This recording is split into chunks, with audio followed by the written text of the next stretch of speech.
Salutations à toutes et à tous, bienvenue dans ce nouveau numéro des Vendredis d'Histoire où j'ai décidé de vous lire L'Arbre farceur de Shaestrati, illustré par Polly Bernathen et édité par les éditions Chocolat Jeunesse, que l'on remercie au passage pour l'autorisation de lire leurs histoires. Alors à votre avis, qu'est-ce qu'il a de farceur cet arbre? Il n'y a qu'un seul moyen de le savoir, c'est d'écouter l'histoire.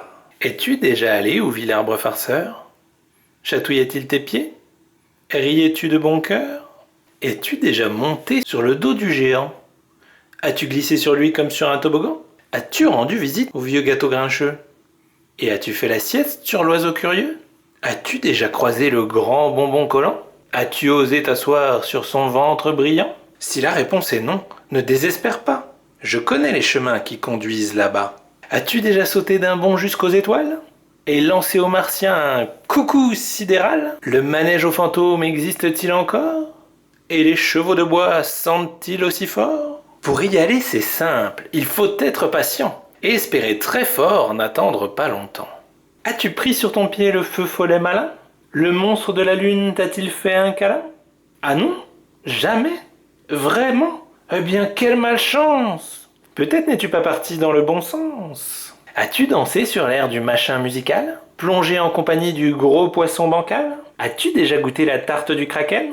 Es-tu déjà monté sur l'escalistyrène? Non plus. Vraiment? Sans blaguer?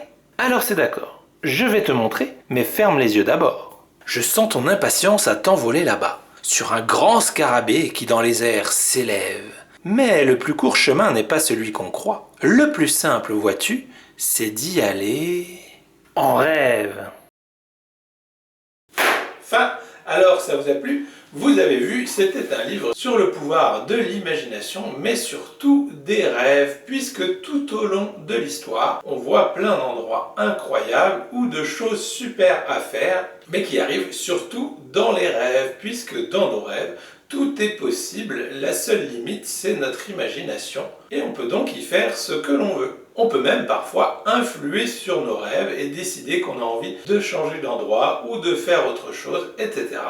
Un peu comme ici tout au long de l'album où on voit plein d'endroits différents et de nouvelles activités. Donc voilà, sur ces bonnes paroles, il ne me reste plus qu'à vous souhaiter une excellente journée, un excellent week-end, de faire plein de beaux rêves, et je vous dis à la semaine prochaine pour une nouvelle Vendredi d'Histoire. Salut!